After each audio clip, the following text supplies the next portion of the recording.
आतिशबाजी एक पश्चात संस्कृति मिली है जो कि भारतीय संस्कृति में होने वाले शुभ कार्यों में बहुत ही अपशकुन है, जबकि दीपावली एक मांगलिक आयोजन है। ऐसे में इस पर्व पर आतिशबाजी होना शुभ नहीं। निर्यापक मुनिपुंगव श्री सुधा सागर जी महाराज ने जिज्ञासा समाधान के दौरान आतिशबाजी से होने वाले दुष्प्रभावों के बारे में विस्तार पूर्वक प्रकाश डाला। आतिशबाजी एक पाश्चात्य संस्कृति से आई और इतना अशुभ है, बहुत बड़ी बात कह रहा हूँ मानवा। दिवाली एक मांगलिक चीज है। उस दिन फटाके चलाना दो कारणों से निषिद्ध है।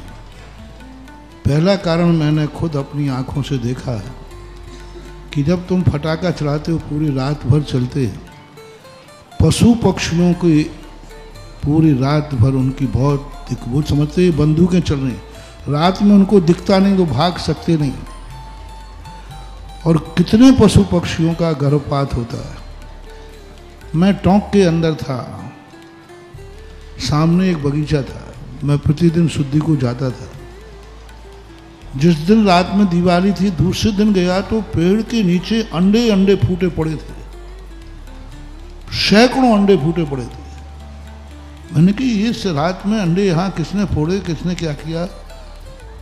तब पूरा सर्वे करके पता चला कि रात भर यहाँ जो फटाके फूटे हैं उनके कारण से जो सैकड़ों पक्षी थे, उसमें हजारों लाखों पक्षी थे और बगीचे के अंदर, वो सब जितने भी थे भय के कारण से उनके गर्भपात हुए। अब बोलो, फटाका चलाने वाले जीवों को कितनी बड़ी हत्या का दोष लगेगा। वहीं बारूद चलाने को भी मुनिश्री ने स्पष्ट रूप से बता दिया कि आपके शुभ कार्यों में बारूद दिखना भी ज्योतिष शास्त्र के अनुसार अमंगल का प्रतीक है। बारूद ज्योतिष शास्त्र के अनुसार अशुभ होती है। यदि तुम यात्रा पे कहीं जा रहे हो तो बारूद दिख जाए तो बहुत अशुभ होती है। दिवाली शुभ दिन है, शादी आदि तुम शुभ कार्य के रूप में, और तुम फटाके फोड़ रहे हो तो वैसे ही तुम्हारा अशुभ तो वैसे ही हो जाना है। उसका दर्शन ही अशुभ है, फोड़ना तो महा अशुभ होता है। इसलिए मैं कह रहा हूं कि जो शुभ दिवाली मनाना चाहते हो तो फटाके क्या, फुलझड़ी भी नहीं जलाना, फुलझड़ी में भी बारूद है। बारूद नाम की चीज कभी नहीं आना चाहिए। बारूद नाम की चीज ना तो बिकना चाहिए, ना तुम्हें चलाना चाहिए, और ना ही घर में आना चाहिए।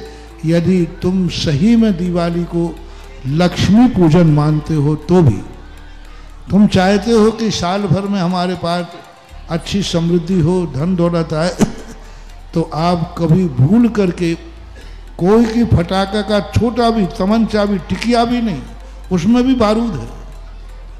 बारूद अमंगल है, सबसे बड़ी चीज है।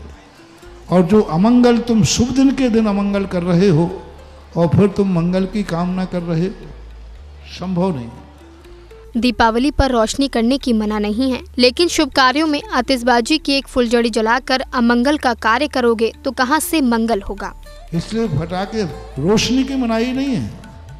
दिवाली है, घी के दीपक जलाओ, लाइट लगाओ, और भी जो तुम्हारे पास रोशनी के साधन है वो लगाओ। आवाज़ चाहिए है तो आवाज़ के लिए आप बढ़िया संगीत बजाओ। आजकल तो बहुत अच्छे डीजी चल रहे हैं, बहुत अच्छे भजन चलते हैं। उन भजनों का वो कुटकुट की आवाज़ ही चाहिए है तो एक डिब्बा लो, उसमें कंकड़ भरो और बस बाट करते रहो,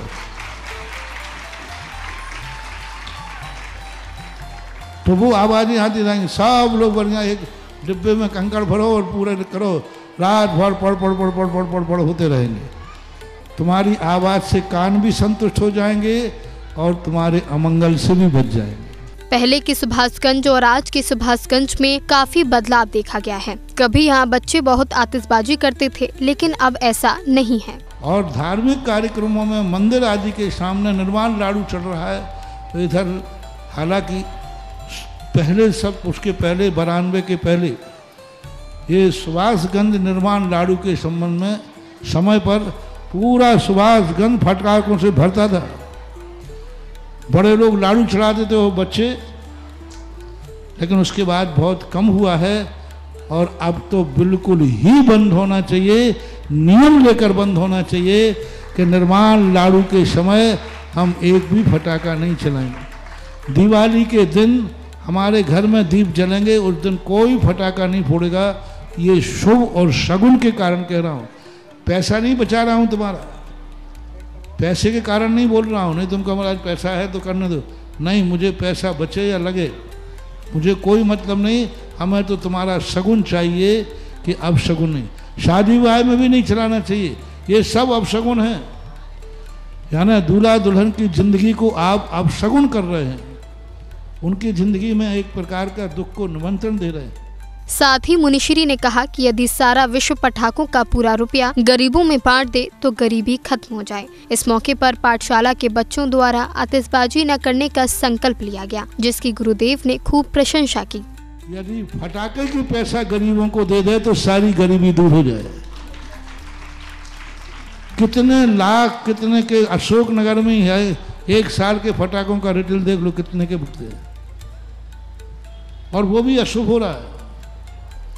इसलिए फटाके के लिए आज जो पाठशाला के बच्चों ने निर्णय लिया, ये सारे बच्चों के लिए बहुत अच्छा मैं आशीर्वाद देता हूँ। एक साल के नहीं बेटा, इन फटाकों को छूने ही नहीं, तो जाओ मैं तुम्हें आशीर्वाद देता हूँ, तुम्हारी जिंदगी में सदा मंगल ही मंगल होगा। मुनिपुंगव श्री ने इस दीपावली पर अशोक जैन समाज के साथ देश भर के जैनियों को टेक टू ऑर्डर देते हुए कहा कि दीपावली पर आतिशबाजी नहीं होनी चाहिए, तभी आपका चातुर्मास सफल मनाया जाएगा। जैनियों को तो टेक टू ऑर्डर, इस बार किसी जैन घर में फटाका नहीं चले तो मानूंगा कि हमारा चातुर्मास सफल हो गया। लेकिन सुने, लेकिन इस बार अशोकनगर तो मैंने जैनियों के स्वागत में थोड़ी प्रवेश किया है, पूरे अशोकनगर के वेलकम से आया तो मैं तो पूरे अशोकनगर की सभी जातियों से कहता हूँ, बिल्कुल फटाकों का बहिष्कार करो। खरीद के रख लिए हों तो भी उनको डिजोल्व कर दो कहीं जमीन में, जैसे वो करते ना बम बम बम, जैसे बम हो जाता ना और पता चल जाए तो आप क्या करते हो, उसको रिफ्यूज कर लेते हैं। ऐसे इन फटाकों को मिट्टी में गाड़ के रिफ्यूज कर दो। भली फटाकों में पैसा लग गया है तो पैसा लगने में उतना ज़्यादा अशुभ नहीं है जितना फटाका चलाने में अशुभ है। यदि पटाखों को तुम रिफ्यूज कर लोगे उससे कई गुना लाभ तुम्हें इस साल मिलेगा। ऐसा भावना करके सभी के लिए मेरा यही संदेशा है। साथ ही मुनिपुंगव श्री ने स्पष्ट रूप से आतिशबाजी का बहिष्कार करने का आह्वान किया। जैन फोकस के लिए अशोकनगर मध्य प्रदेश से ब्यूरो रिपोर्ट।